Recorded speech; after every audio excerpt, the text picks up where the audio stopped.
ito ay rated SPG. Striktong patnubay at gabay ng magulang ang kailangan. Si Olga ang nagbigay ng impormasyon sa Red Phoenix kung saan makikita si Ramon.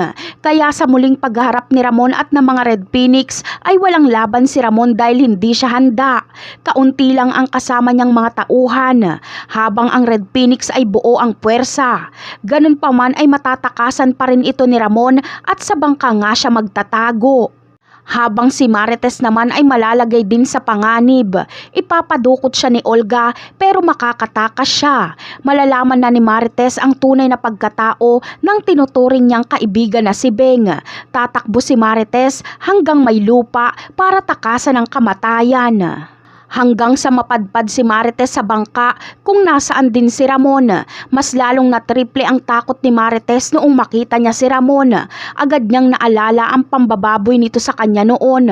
Para siyang nakakita ng multo dahil akala niya ay napatay na ito ni Rigor.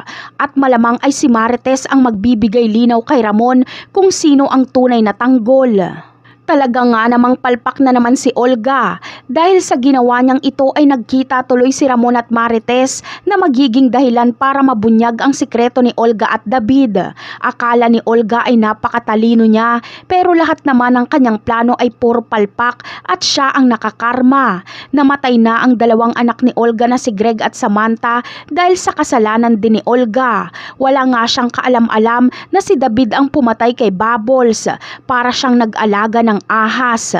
Kaya abangan na lang natin kung ano pang karma ang darating kay Olga. Bye!